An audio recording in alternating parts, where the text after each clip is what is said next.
This week on the Retirement Quick Tips podcast, I'm talking about how to prioritize where you're saving your money, where you're allocating your money in 2025.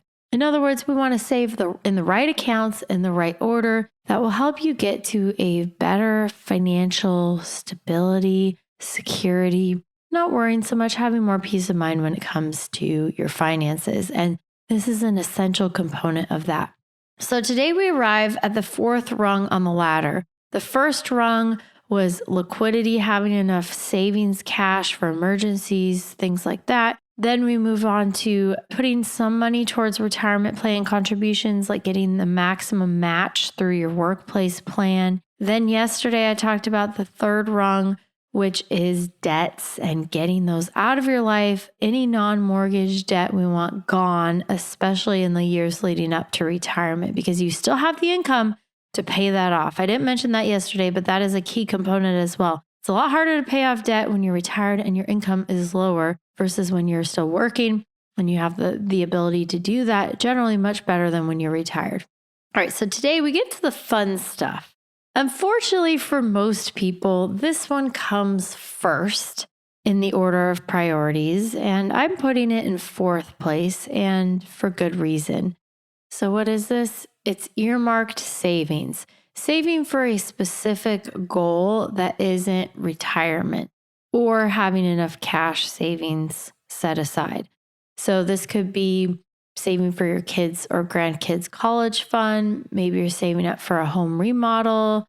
You want to buy a new car. Ideally, you'd pay cash for cars since they're not an investment and the value declines over time. Maybe you have a big vacation or a trip coming up. Maybe you want to buy a home. Many of you listening, you're far enough along in your finances where you already own a home. Maybe you want to buy a second home. Who knows? Maybe you want to buy a boat or an RV, whatever that is. The big ticket items, the fun stuff. Most people will buy these things, use debt to buy it, and figure out how to pay for it later. But we don't want to do that because that sets you up again in this hamster wheel of debt and you never get out of that. And so whatever goals you have that cost money that are not retirement, they go here on the fourth rung, which is earmarked savings. It's a big category, encompasses a lot of different things. This is an unpopular opinion, but if you do not have at least 3 to 6 months of your expenses already sitting in the bank in cash, and you are not on track with your retirement savings, you're behind on saving for retirement. And by the way, on this podcast, I've talked at length about that. There's lots of different metrics out there, easy rules of thumb to see generally if you're behind or if you're where you need to be. But if you're not on track, which most people are not, and you have any non-mortgage debt, we don't even want to be thinking about these fun stuff. Even kids' college or grandkids' college, a lot of people will sort of misprioritize that and put too much importance on that. But again, we got to get the debt out of the way. We got to get enough cash savings. We got to get on track for retirement.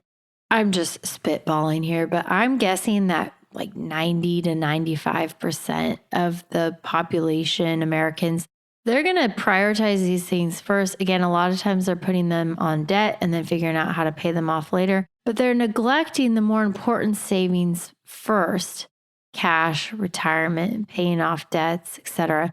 And that's because these long-term goals, especially retirement's tricky, especially when you're younger, because it's like, I'll worry about that later. I got other things. I got other priorities right now. And so the long-term goals and the financial stability and having enough money for retirement, that always takes a backseat to the more immediate needs. And so what we end up doing in general as a population is we graduate school with debt. You're still paying that off when we got to get a new car because we got a nice new job and we got to look good driving to work every day now that we have a career. So we have student loans, car loans. We need to take a nice vacation every year too because we've earned it. We work hard and we put that on a credit card. Now it's getting time. We got to buy a house. Got to settle down. Got to get that mortgage. So now we have a mortgage. Before you know it, you're 45 and you have nothing, not even close to where you need to be saved for retirement. And you're up to your eyeballs in debt, praying that you don't lose your job so you can keep on paying those debts. That is a horrible, stressful place to be financially. And it's why the earmarked savings go fourth on that rung. This is a really stressful way to live when you have debt. And it's because we have our priorities backwards. We want to enjoy life now at the expense of future financial stability.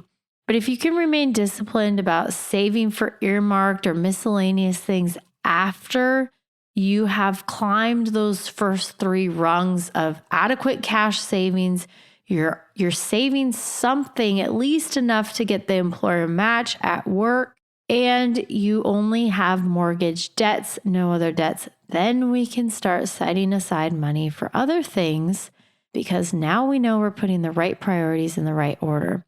It takes discipline. It's kind of counterintuitive depending on, especially when you look around and see how other people are living, it's like nobody else is living that way.